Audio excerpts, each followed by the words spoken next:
नमस्कार। आधुनिक भारत का इतिहास सिविल सेवा परीक्षा की दृष्टि से अगर देखा जाए तो आधुनिक भारत का इतिहास बहुत ही इम्पोर्टेंट टॉपिक है।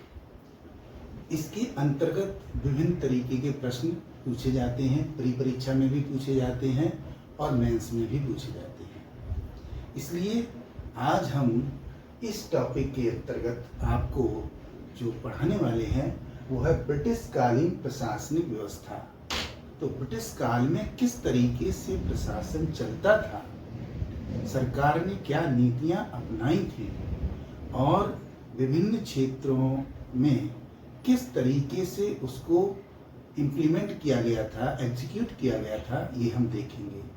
और आज खास तौर से जो प्रशासनिक क्षेत्र की बात कर रहे हैं उसमें हम भू राजस्व व्यवस्था के बारे में बात करेंगे। तो आइए इस टॉपिक पर वार्तालाप करते हैं।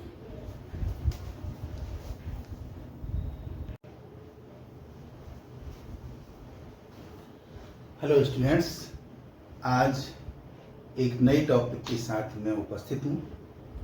आज का लेक्चर भी बहुत महत्वपूर्ण है और इस लेक्चर में मैं आधुनिक भारत के इतिहास से एक टॉपिक लाया हूं और ये टॉपिक है ब्रिटिश कालीन भारत में प्रशासन, यानी ब्रिटिश कालीन भारत में प्रशासनिक व्यवस्था।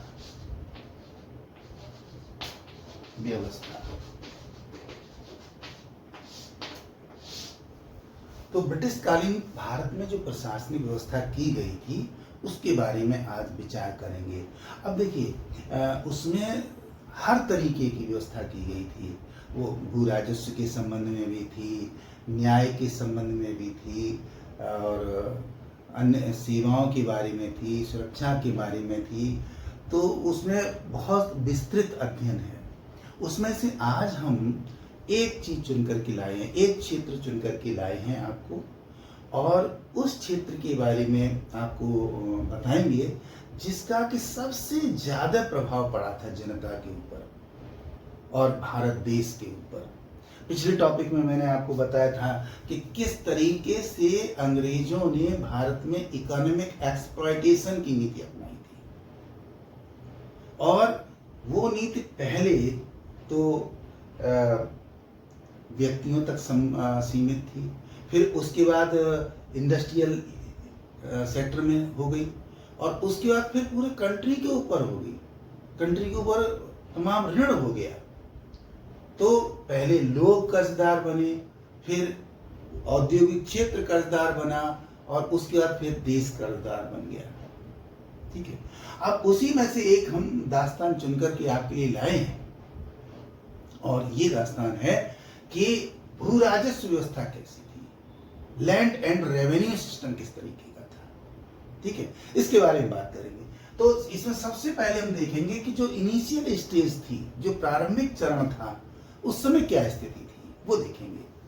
देखिए, 1757 ईस्वी में जो प्लासी की लड़ाई हुई थी वो अंग्रेजों की जो है वो सबसे पहली लड़ाई थी हिंदुस्तान में और उसमें सबसे पहले उनको सफलता प्राप्त हुई थी बंगाल के अंदर।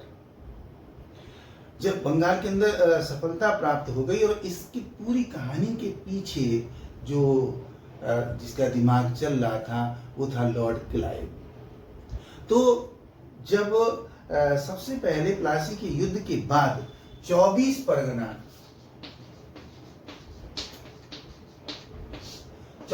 ये बंगाल का एक जिला है।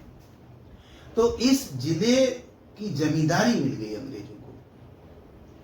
तो जब जिले की जमींदारी मिल गई तो उस जमींदारी से अब उनको क्या है, कर वसूलना था, अपनी आय करनी थी, व्यापार करना था। तो फिर अंग्रेजों ने अपने तौर तरीके लगाने शुरू कर दिए। अब इस समय जो व्यवस्था चली आ रही थी भू राजस्व की, जो मुगल कालीन व्यवस्था थी जो चली आ रही थी, वो जमींदारी सिस्टम था और जमींदारों के जो कारिंदे होते थे या आमिल होते थे वे लोग जो है वो प्रशासन का भी भाग होते थे और कर वसूल भी करते थे। कुछ इसमें ऐसे थे जो प्रशासन का भाग नहीं होते थे। तो उनके माध्यम से ही कर वसूल किया जाता था। क्लाइव ने इसमें कोई बहुत ज्यादा परिवर्तन नहीं किया। हाँ, एक परिवर्तन जरूर किया कि उसने अपनी कंपनी की तरफ से कुछ अधिकारी और कर्मचारी लगा दिए जो सुपरवाइजर का काम करते थे।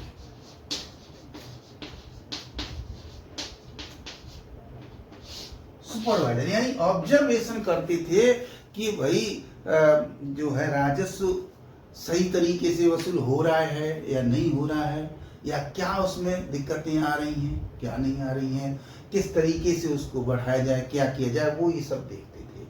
तो क्लाइव के समय में कोई बहुत ज्यादा स्थिति नहीं सुधरी थी, लगभग उसी तरीके से चल रही थी। अंग्रेज बस ये चाहते थे कि हमारे पास इनकम होती है।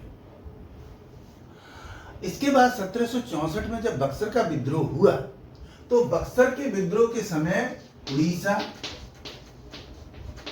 बिहार और बंगाल, यहां की दीवानी मिल गई इनको 1764 ईस्वी में। ये था 1757 ईस्वी। अब 1764 ईस्वी के अंतर्गत जब उन्हें बड़ा क्षेत्र मिल गया जहां से वो दीवानी वसूल कर सकते थे, भू राजस्व वसूल कर सकते थे, अपनी नीतियां लागू कर सकते थे, तब अंग्रेजों ने इस पर और अलग तरीके से सोचना शुरू किया। और उसके बाद फिर क्या किया कि फिर कुछ कमेटियां बनाई गई और इसको टैक्स की दरें निर्धारित की गई। इस तरीके से स्थिति जो है वो बदलने लगी थोड़ी सी। लेकिन 1772 में आकर के जब लॉर्ड क्लाइव के बाद लॉर्ड वारेन हेस्टिंग को बंगाल का गवर्नर बनाया गया।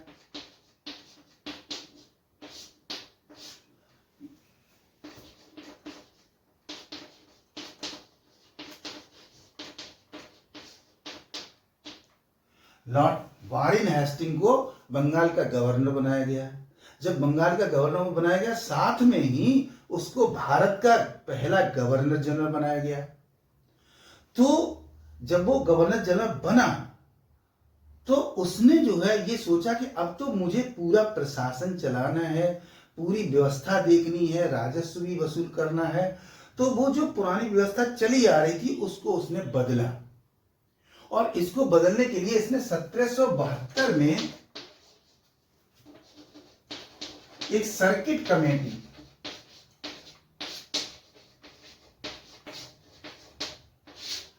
सर्किट कमेटी बनाई जिसका वो स्वयं अध्यक्ष था, गवर्नर अध्यक्ष था, और 4 और सदस्य थे। और उन लोगों को ये काम सौंपा कि भाई आप जो है पूरी स्थिति का अध्ययन करके और हमें ये बताइए कि आखिर इस कर वसूली की व्यवस्था को कैसे क्या किया जाए, इसमें क्या परिवर्तन किया जाए।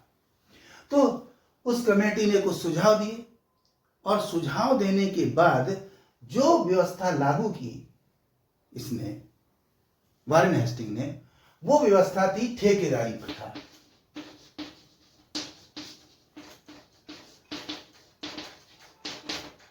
ठेकेदारी प्रथा लागू की। ये ठेकेदारी प्रथा जो होती थी वो किस तरीके की होती थी? ये 5 वर्ष के लिए होती थी। इसका सामान्यतः समय जो है वो 3 से 5 वर्ष निर्धारित किया गया, 5 वर्ष से अधिक नहीं होगी। और इसमें यह था कि एक टैक्स निर्धारित कर दिया गया जमींदारी के हिसाब से कि भाई उतना टैक्स जो है वो जो देगा उसको ठेका मिलेगा। अब देखिए एक कंपटीशन करवा दी उसने, जो भारतीय जमींदार थे उन जमींदारों में एक कंपटीशन ये हो गई कि भाई हम ज्यादा देंगे टैक्स, हो गई हम ज्यादा देंगे टैक्स। और वो वारेन हेस्टिंग से उन्होंने जमींदारी खरीदना एक तरीके से शुरू कर दिया। अब वारेन हेस्टिंग को क्या चाहिए था? नया नया साम्राज्य स्थापित हुआ था, हालांकि उसका संस्थापक लॉर्ड क्लाइव को माना जाता है, लेकिन वारेन हेस्टिंग के समय वो विधिवत तरीके से उसका उदय हो चुका था और उसको मजबूती के साथ खड़ा करना था। इसलिए वारेन हेस्टिंग ने क्या काम किया? वारेन हेस्टिंग ने अधिक से अधिक धन एकत्र करने के लिए इस ठेकेदारी प्रथा को चलाया, और उसमें जो ज्यादा से ज्यादा धन देता था उसको वो ठेके दे देते थे। लेकिन इससे नुकसान क्या हुआ? इससे नुकसान ये हुआ कि जो जनता थी या कृषक थे, इनकी स्थिति खराब होने लगी। क्यों? क्योंकि जमींदार ज्यादा से ज्यादा टैक्स वसूल करते थे, क्योंकि उन्हें जमींदारी खरीदनी है, ज्यादा से ज्यादा देते थे। तो यहां पर क्या था, यहां पर स्थिति बहुत ज्यादा बिगड़ गई, और जब बहुत स्थिति बिगड़ी, किसानों की हालत खराब हुई, यहां तक कि बंगाल में अकाल पड़ गया। और ये बताते हैं कि बंगाल में इतना भयंकर अकाल पड़ा कि लोग कुत्तों को मारकर खाने लगे, बंदरों को मारकर खाने लगे, पशुओं को मारकर खाने लगे। इवन कुछ इतिहासकार तो यहाँ तक लिखते, ताराचंद जी ये लिखते हैं कि स्थिति इतनी बिगड़ गई कि अराजकता फैल गई थी, लोग एक दूसरे को मारने पीटने लगे थे, चोरियां होने लगी थी, छिनैती होने लगी थी, और लोग मार के खा रहे थे एक दूसरे को। तो ये समस्या होगी। दूसरी समस्या एक और पैदा हुई। एक और समस्या पैदा ये हुई कि जो किसान थे, ये किसान जमीन से बेदखल होने लगे, क्योंकि वो टैक्स ही नहीं दे पाते थे। किसान जिस खेती करता था जहां पर, उस पर इतना टैक्स था कि वो टैक्स देने के बाद उसके खाने के लिए नहीं कुछ बचता था। तो बहुत से किसानों ने खेती करना ही छोड़ दिया। उन्होंने कहा हम क्या करेंगे खेती करके, मजदूरी कर लेंगे, कुछ और कर लेंगे। तो स्थिति ये बिगड़ गई कि एक तरफ तो किसानों की हालत खराब हो गई, दूसरी तरफ क्या हो गई, कृषि भूमि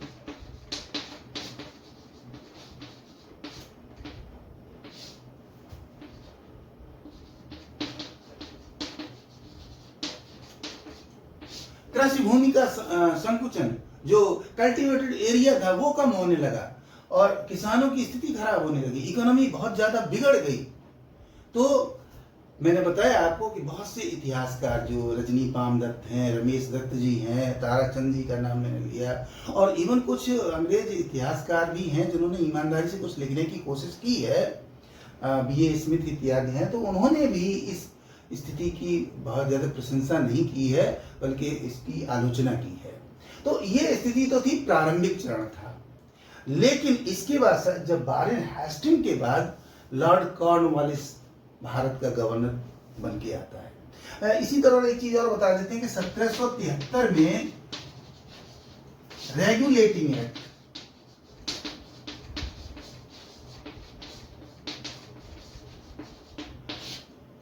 रेगुलेटिंग एक्ट पारित होता है 1773 में। तो उसमें पूरी वैधानिक व्यवस्था भारत के लिए क्या होगी, उसका एक फ्रेमवर्क तैयार किया जाता है। उस फ्रेमवर्क के अंतर्गत जो है वो इन चीजों पर भी चर्चा होती है, कर वसूली पर और इन सारी चीजों पर होती है। तो वहां पर भी कुछ व्यवस्था की है, लेकिन वो व्यवस्था भी बहुत अच्छी नहीं थी, दोषपूर्ण ही थी, क्योंकि उन सबके पीछे जो हाथ था वो वारेन हेस्टिंग का था। इसलिए इस एक्ट में भी जो वैधानिक व्यवस्था की गई, जिसको भारत का संवैधानिक विकास जहां से शुरू होता है, वो इस एक्ट से ही शुरू होता है। Constitutional development in India in British period, तो जो होता है वो यहीं से शुरू होता है। लेकिन यहाँ पर भी कोई बहुत अच्छी व्यवस्था नहीं, ये बहुत दोषपूर्ण थी। लेकिन इसके बाद मैंने बताया कि लॉर्ड कॉर्नवालिस जब आता है हिंदुस्तान, तो जब उसको गवर्नर नियुक्त किया जाता है, तो पहले तो वो शर्त रखता है वहां पर ब्रिटिश सरकार के सामने कि मैं गवर्नर बनकर तभी जाऊंगा जब मुझे सेनापति का भी दायित्व निभाने का अवसर दिया जाए। और उसकी बात मान ली जाती है। तो जब वहां से वो आता है तो गवर्नर बनकर ही आता है, गवर्नर जनरल, और साथ में सेनापति का दायित्व भी निभाने के लिए आता है। तो कहने का मतलब है वो ज्यादा पावरफुल होकर के आ रहा है, वो अब किसी भी तरीके का निर्णय ले सकता है। तो जब वो आता है तब क्या होता है वो देखेंगे जरा।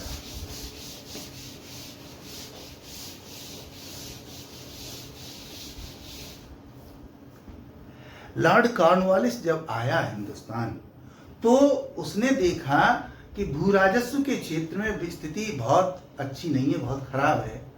तो उसने क्या काम किया, उसने इस स्थिति को सही करने के लिए एक कमेटी बनाई।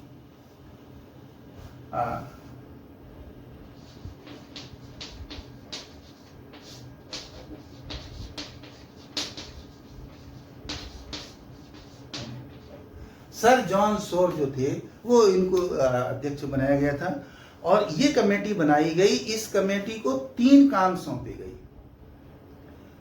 जो कमेटी को पहला काम सौंपा गया था कि भूमि पर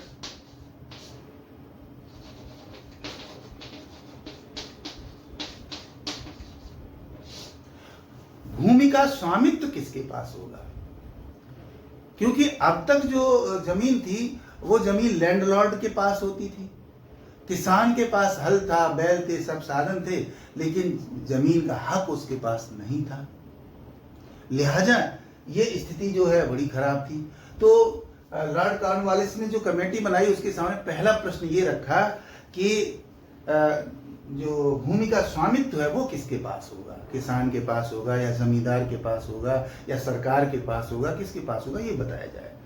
दूसरी बात, कर निर्धारण।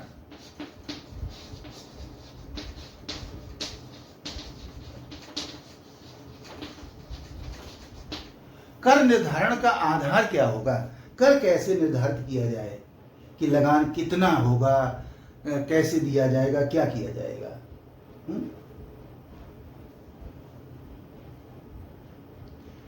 हाँ, तो ये बात हुई। अब तीसरी बात जो थी वो कर वसूली।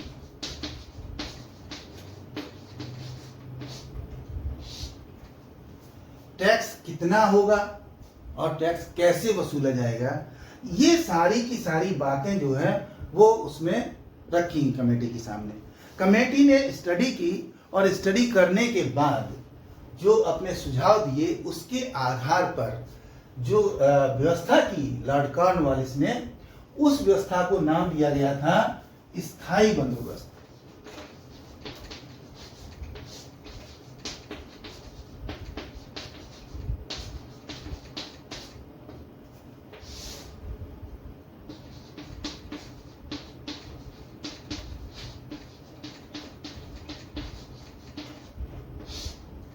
स्थायी बंदोबस्त का नाम दिया गया था इसको।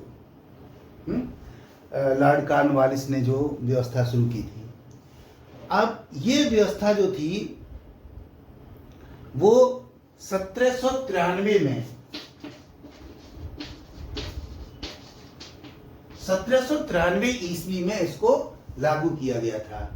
ठीक है, तो ये जो 1793 ईस्वी में पहला चार्टर एक्ट पारित हुआ था और उस चार्टर एक्ट के अंदर संवैधानिक व्यवस्थाएं की गई थी, उसी के अंतर्गत ये किया था। और इसमें जो है वो स्थायी बंदोबस्त ये किया गया कि इसको 20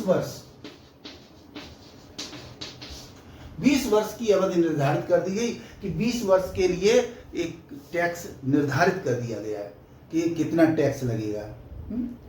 और इसका जो इसको जो वसूलने का अधिकार था वो जमींदारों को दिया गया। जमींदार वसूल करेंगे, इसको लैंडलॉर्ड्स होंगे, वो वसूल करेंगे और वसूल करने के बाद फिर वो सरकार को देंगे। तो अब यहां पर क्या हो गया कि 20 वर्ष के लिए ठेका मिल गया जमींदार को। तो वहां जो ठेकेदारी प्रथा थी उसको यहां पर परमानेंट सेटलमेंट कहा गया। और वहां पर जो 5 साल के लिए की गई थी, लेकिन वहां पर एक कंपटीशन करवा दी गई, जो ज्यादा देगा वो होगा। वहां यहां पर ऐसा नहीं था। यहाँ पर एक कमेटी के निर्णयों के आधार पर एक संरचना तैयार कर दी गई टैक्स की कि इस जमीन से इतना टैक्स लगेगा। ठीक है, तो ये व्यवस्था लागू कर दी गई।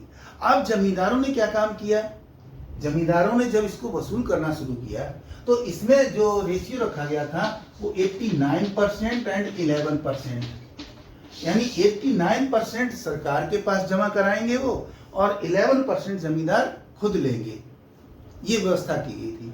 अब जमींदारों ने क्या काम किया, जमींदारों ने जो कर वसूली थी, कर वसूली के लिए क्या लठैत लोगों को रखने लगे, कारिंदे रखने लगे है, अपने तमाम आसपास ऐसे लोग रखते थे जो जबरन कर वसूल करते थे जनता से। तो स्थिति क्या हो गई कि अब ये जमींदार थे वो ज्यादा से ज्यादा कर वसूल करके अपना घर भरने में लगे, अपना पेट भरने लगे, स्वार्थी हो गए और धनाढ्य हो गए, जनता के ऊपर तरह तरह के जुल्म करने लगे, सरकार चूंकि 20,000 के लिए बंदोबस्त कर चुकी थी इनके लिए, तो सरकार बीच में बोलना नहीं चाहती थी, क्यों? वो चाहती थी कि भारतीय है ये लोग, भारतीयों पर अत्याचार कर रहे हैं, हमको क्या मतलब है, हमें तो पैसा चाहिए, पैसा उनको मिलना है। तो कहने का मतलब है कि स्थिति इससे भी सुधरी नहीं बल्कि और बिगड़ती चली गई। उत्तर भारत के बड़े क्षेत्र में इस व्यवस्था को लागू किया गया था, कुछ बंगाल के क्षेत्र में भी इसको लागू किया गया था। तो ये व्यवस्था जो थी लॉर्ड कॉर्नवालिस की, वो एक लंबे समय तक चलती रही, मगर ये व्यवस्था भी बहुत ज्यादा कामयाब नहीं हो सकी। हाँ, कामयाब सरकार की दृष्टि से तो थी, लेकिन जनता के लिए क्या था, दर्दनाक कहानी थी ये। ठीक, तो ये थी स्थायी बंदोबस्त की व्यवस्था पहली। अब इसके बाद हम दूसरी देखेंगे, रैयतवाड़ी।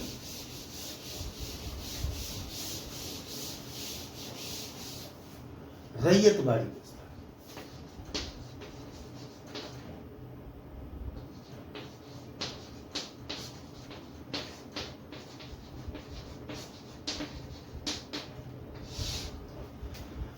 अब जब कॉर्नवालिस की स्थायी बंदोबस्त व्यवस्था के अंतर्गत बहुत सारे दोष दिखाई देने लगे, तो ये कोशिश की गई कि उस व्यवस्था में कुछ सुधार किया जाए। अब और ये रैयतवाड़ी व्यवस्था खासतौर से दक्षिण भारत में मद्रास और आंध्र प्रदेश के कुछ इलाके में, बंबई के कुछ इलाके में अलग अलग जगह पर लागू की गई थी। तो उसमें जो सबसे महत्वपूर्ण अंतर था, इसको जो लागू करने वाले लोग थे वो थे वर्ड और रीड और मुनरो। रीड और मुनरो, ये दो अंग्रेज थे जिन्होंने इस व्यवस्था को तैयार किया था। और इस व्यवस्था का मतलब क्या था? मतलब था कि जो अब तक जमींदारों का जमीन के ऊपर अधिकार था, वो अधिकार अब किसको दे, रैयत को दे दिया गया। रैयत का मतलब है जनता को दे दिया गया, किसानों को दे दिया गया। भाई किसान जो है वो जमीन पर खेती करेगा और वो टैक्स देगा सरकार को, और इसकी वसूली करने के लिए पूरा एक विभाग, राजस्व विभाग पूरा तैयार हुआ। इसके लिए तरह तरह के तमाम अधिकारी बनाए गए, कानून बनाए गए, और सबसे खास बात जो इसमें थी वो ये थी कि पूरी जमीन का सर्वेक्षण करवाया गया, भूमि सर्वेक्षण।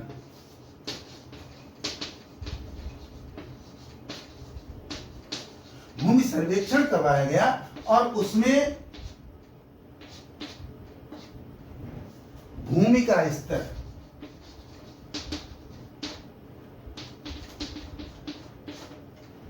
भूमि का स्तर किस तरीके का है, कि वो परती भूमि है या पोलज है या ज्यादा उपजाऊ है या कम ऊसर है, किस तरीके की है, उसी के आधार पर कर निर्धारण हुआ। कर निर्धारण या राजस्व निर्धारण हुआ। तो अब क्या हुआ कि जब ये भूमि सर्वेक्षण हो गया, भूमि के स्तर का पता चल गया और उसका कर निर्धारण हो गया, उसी के आधार पर कर वसूली होनी थी। अब ये कर वसूली का काम जो है वो दिया गया सरकारी विभाग को। जब सरकारी विभाग को दिया गया तो सरकारी विभाग के जो अधिकारी और कर्मचारी थे, उन अधिकारियों और कर्मचारियों ने क्या कर दिया कि जो काम कभी जमींदार पहले किया करते थे वही काम इन्होंने शुरू कर दिया। वसूली के लिए कठोरतम तरीका अपनाया, और जो अब यहाँ पर एक भ्रम पैदा हो गया। भ्रम पैदा क्या हो गया कि बहुत से किसानों को यही पता नहीं था कि हमारी जमीन किस स्तर की है। बस जो बता दिया कि भाई तुमको इतना टैक्स देना है ना, तो वो उतना भर देते थे। तो इससे स्थिति असमंजस की पैदा बनी रहती थी हर समय, और किसानों को बिल्कुल राहत नहीं मिली।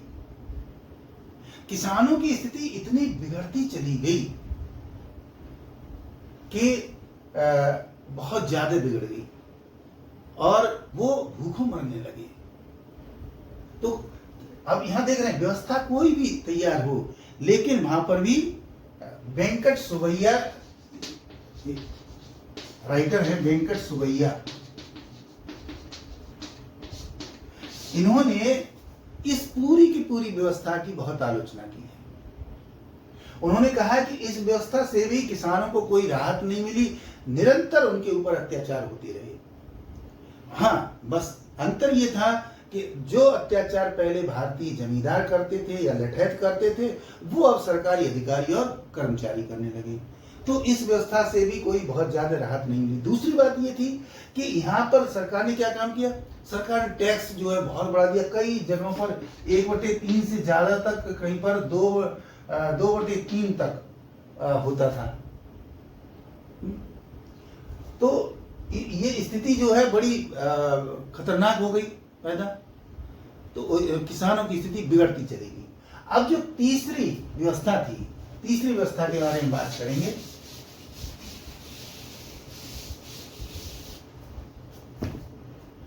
तीसरी व्यवस्था थी महालवाड़ी।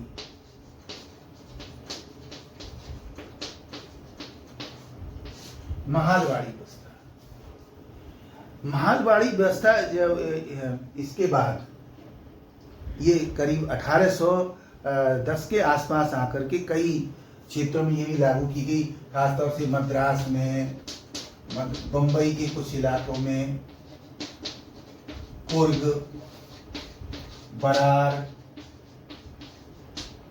असम और अवध, ये बनारस के आसपास के क्षेत्र में, ये बहुत सारे क्षेत्रों में ये व्यवस्था भी लागू की। अब इस व्यवस्था में क्या था, इस व्यवस्था में फिर वही परिवर्तन किया गया। वर्ड थे, वर्ड ने ये व्यवस्था लागू की थी। वर्ड नामक अंग्रेज थे, उन्होंने अपने कुछ साथियों के साथ मिलकर फिर से भूमि सर्वेक्षण करवाया। भूमि सर्वेक्षण यहां पर भी हुआ, कमेटी बनाई गई और भूमि सर्वेक्षण हुआ, और सर्वेक्षण के बाद टैक्स निर्धारित किया गया। अब यहां पर क्या कर दिया, यहां पर महाल बना दिया गया। महाल का मतलब क्या था, महाल का मतलब था जैसे कोई बड़ा गांव, ग्राम सभा। तो अगर कोई बड़ा गांव है तो वो एक ही गांव होता था, और अगर छोटा गांव है तो कई गांवों को मिलाकर के एक महाल बना दिया जाता था। जैसे ये महाल हो गया और ये भी महाल हो गया। अब यहां पर इन्होंने क्या काम किया, यहां पर जो भूमि के स्वामित्व की बात थी, तो भूमि के स्वामित्व की बात तो वो तो रैयत के पास रहने दिया, लेकिन जो टैक्स वसूली का काम था वो महाल बना करके, और उस महाल का एक मुखिया बना दिया गया है, मुखिया या नंबरदार,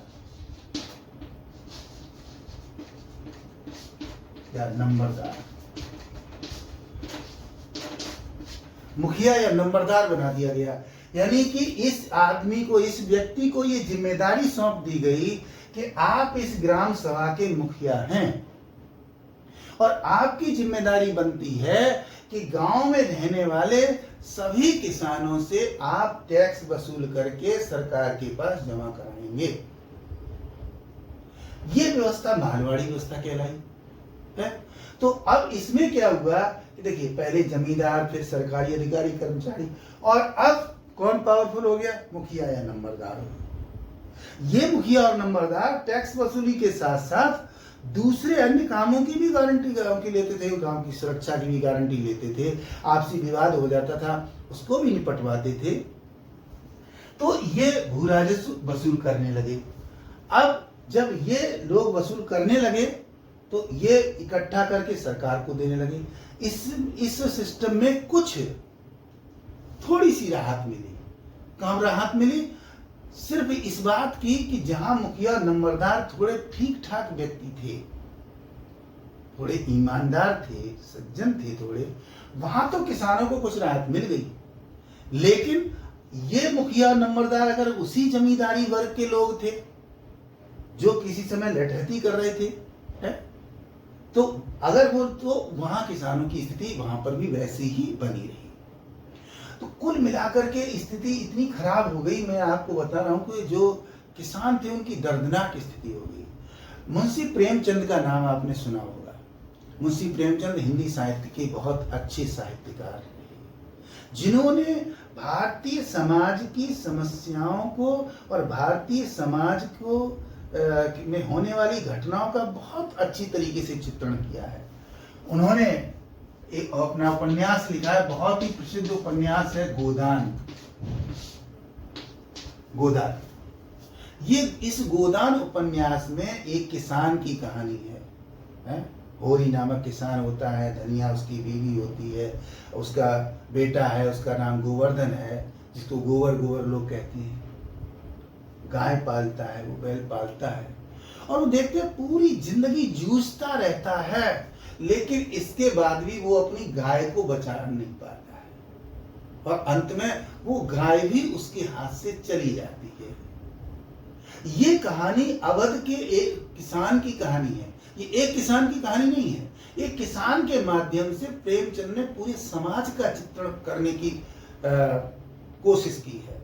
और उसमें वो लिखते हैं कि ये दो गांव की कहानी है, बेलारी और सेमरी कुछ गांव है, उनकी कहानी है, लेकिन जिला आप अवध का कोई भी जिला समझ लीजिए। इसका मतलब इस सेंटेंस के अंदर वो प्रेमचंद जी ये बता जाते हैं कि अवध के जितने भी किसान हैं लगभग सबकी यही स्थिति है।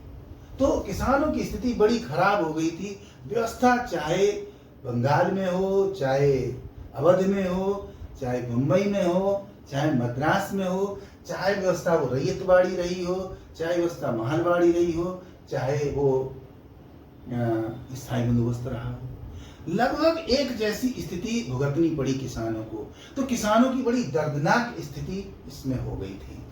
अब इसके बाद ये तो रही भू राजस्व की बात, अब कुछ और बात करते हैं राजस्व की।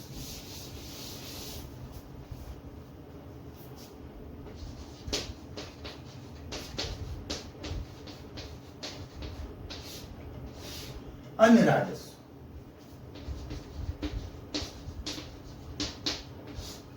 भू राजस्व के अलावा इनके अंग्रेजों की आय के और भी साधन थे, यानी ब्रिटिश सरकार की आय के अन्य भी साधन थे जिनसे वो आय करते थे। एक तो आय प्राप्त करते थे, एक तो जमींदारों से बड़े बड़े उपहार लेते थे, भेंटें लेते थे, और दस्तक के बदले में जो बहुत सारा पैसा वसूल करते थे, जो परमिशंस वगैरह होती थी उसके खिलाफ। और इसके अलावा कुछ ऐसे उत्पादन थे जिनसे टैक्स वसूल किया जाता था।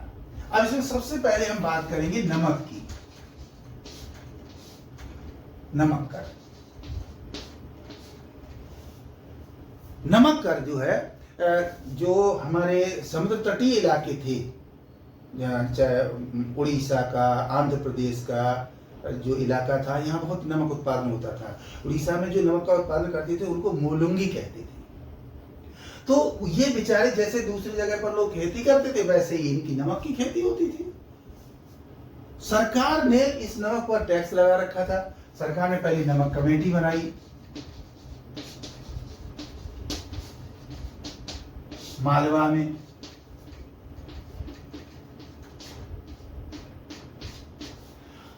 इस कमेटी को ये काम सौंपा गया कि भाई आप अध्ययन करिए और बताइए कि नमक पर कैसे टैक्स लगाया जाए, क्या किया जाए। तो इस कमेटी ने अध्ययन किया और फिर जो सजेशंस दिए, सुझाव दिए, जिनके आधार पर नमक पर टैक्स लगाया गया। सबसे पहले 1772 ईस्वी में, और इसके बाद फिर 1814 ईस्वी में इसको रिव्यू किया गया। यानी नमक टैक्स को बार बार रिव्यू किया जाता था। दूसरी बात क्या थी कि पूरे क्षेत्र के अंदर जहां नमक उत्पादन होता था, वहां से नमक बैलगाड़ियों में लादकर एक स्थान से दूसरे स्थान पर ले जाया जाता था, वहां इकट्ठा किया जाता था, वहां से फिर वो देश के अन्य भागों में बिकने के लिए जाता था। तो ये जो टैक्स, ये जो नमक ढोते थे लोग, इनके निगरानी के लिए पूरा एक विभाग सरकारी होता था। इसमें दरोगा, सिपाही सभी होते थे, क्लर्क, ये सभी निरीक्षक, ये सभी मिलकर के पूरा इस सिस्टम को चलाते थे। जगह जगह पर चुंगियां बनी हुई थी जिनको नमक चुंगी कहा जाता था, वहां पर इनसे चुंगी वसूल की जाती थी। स्थिति इतनी खराब थी कि जो बैलगाड़ियां जाती थी भर करके वो लाइन में लगी रहती थी, दरोगा आता था, वो पहले उनसे रिश्वत वसूल करता था, तब उनका नमक बिकता था। मैं प्रेमचंद जी का फिर से नाम लेना चाहूंगा कि प्रेमचंद जी ने इस स्थिति को, जो नमक का कारोबार करने वाले लोग थे उनकी कैसी दयनीय स्थिति थी, इसका वर्णन उन्होंने किया है एक कहानी लिख करके, नमक का दरोगा।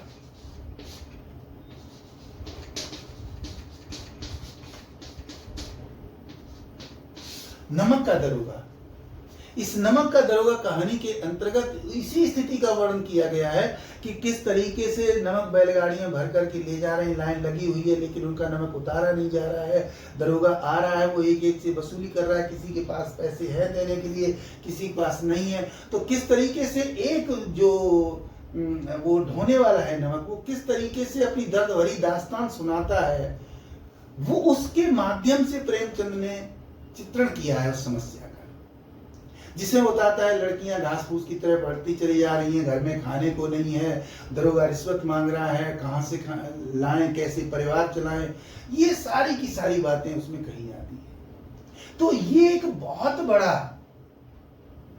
लाभ का क्षेत्र था।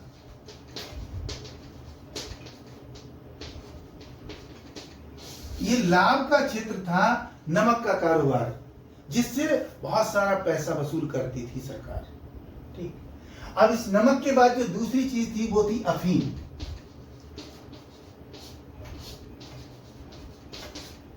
अफीम जो है वो मादक पदार्थों में आती थी।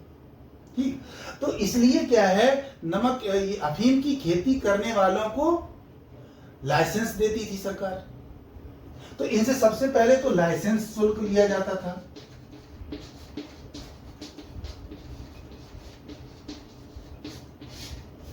दूसरी बात ये थी कि ये खुले तौर पर अफीम को बेच नहीं सकते थे, सरकार ही इसको खरीदेगी, तो सरकार क्रय करती थी इसको, क्रय सरकार के द्वारा होता था। अब इस पूरे काम को जो करवाने वाले लोग थे वो एजेंट हुआ करते थे, एजेंट इस काम को करवाते थे। अब ये एजेंट जो है अफीम या जिसको पोस्ट कहते हैं, पोस्ट की खेती करते थे और उससे अफीम तैयार होती थी। तो ये एजेंट जो है लाइसेंस दिलवाने से लेकर के उनकी खेती की पूरी निगरानी करना, उसकी रिपोर्ट सरकार को देना और फिर उत्पादन तैयार होने पर उसको बिकवाने की व्यवस्था करना, ये सारा का सारा काम एजेंट करते थे। और ये एजेंट जो है इधर तो सरकार से कमीशन लेते थे और इधर अफीम करने वाले किसानों से भी लेते थे। समय समय पर इसके संबंध में नियम बनाने की भी सरकार ने कोशिश की और बनाए भी, लेकिन वे सारे के सारे जो नियम थे वो सारे नियम जो है वो सरकार केवल बनाती थी अपने फायदे के लिए, जिससे कि उनको ज्यादा से ज्यादा राजस्व मिल सके। तो ये दो कर मैंने बताए, इसके अलावा और देखते हैं।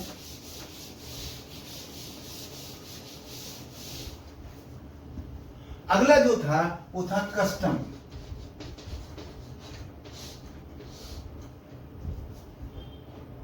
कस्टम टैक्स, जिसको आप एक तरीके से सीमा शुल्क कह सकते हैं। जो जहाजों के अंदर बहुत सारा सामान लद कर आता था या जाता था, वो वहां पर जो सामान आ रहा है, प्रवेश कर रहा है क्षेत्र के अंदर, उससे कस्टम ड्यूटी ली जाती थी। और ये इसके लिए भी एक सिस्टम था और उस सिस्टम में रहते हुए इसको वसूल किया जाता था, तो इससे भी आय होती थी। दूसरी थी इनकी जो है अगली बात, चक्का कर।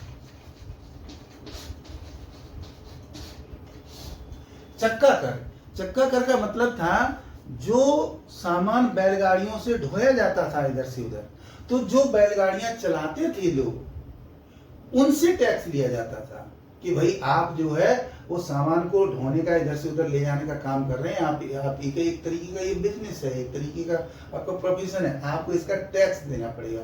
तो इसको आप एक तरीके से ट्रांसपोर्ट टैक्स कह सकते हैं, कि परिवहन टैक्स एक तरीके से इसको आप मान सकते हैं, ये लिया जाता था। इसके बाद एक था ड्यूटी शुल्क। ये ड्यूटी शुल्क भी कई क्षेत्रों में वसूल किया जाता था। जैसे बहुत सारी चीजें ऐसी थी जिन पर ड्यूटी लगी हुई थी, जैसे जो और मादक चीजें थी या नशे की चीजें थी, उन पर ड्यूटी लगी होती थी, या फिर इसको जो मादक चीजों में था उनको आबकारी कर, कुछ चीजों पर ड्यूटी लगी होती थी, कुछ चीजों पर जो है आबकारी कर लगा होता है, एक्साइज टैक्स जिसको आप कहते हैं।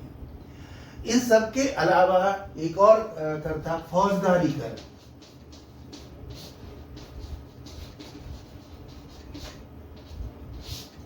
फौजदारी कर यानी कि जो लड़ाई झगड़े होते थे, आपस में हो जाती थी, तो ऐसे मुद्दों को सुलझाने के लिए भी सरकार टैक्स लेती थी कि ये हमारे अधिकारी इसको सुलझवाएंगे और ये करेंगे। तो इस तरीके से अगर आप देखें तो भू राजस्व व्यवस्था के अंतर्गत मैंने आपको बताया कि कौन प्रारंभ में क्या व्यवस्था थी, फिर स्थायी बंदोबस्त की व्यवस्था किस प्रकार हुई, फिर रैयतवाड़ी की व्यवस्था किस प्रकार से हुई, और फिर मालवाड़ी की व्यवस्था किस प्रकार से हुई। इसके अलावा मैंने आपको बताया कि जो अन्य राजस्व के स्रोत थे वो कौन कौन से थे। तो मैंने इसमें आपको बताया कि नमक पर टैक्स लिया जाता था, अफीम का लाइसेंस दिया जाता था, उस पर टैक्स लिया जाता था, जो सामान आता था बाहर से उस पर कस्टम टैक्स लिया जाता था या सीमा शुल्क लिया जाता था, और जो परिवहन ट्रांसपोर्ट करते थे एक स्थान से दूसरे स्थान पर सामान ले जाते थे लोग, उनसे चक्का कर लिया जाता था, या ट्रांसपोर्ट टैक्स से परिवहन कर के रूप में आप मान सकते हैं। इसके बाद बहुत सारी वस्तुओं पर ड्यूटी ली जाती थी, और जो मादक वस्तुएं होती थी तरह तरह की उनसे ली जाती थी, आबकारी कर लिया जाता था, फौजदारी कर लिया जाता था। इसके साथ ही एक चीज और थी, तंबाकू। तंबाकू से क्या यहां पर भी लाइसेंस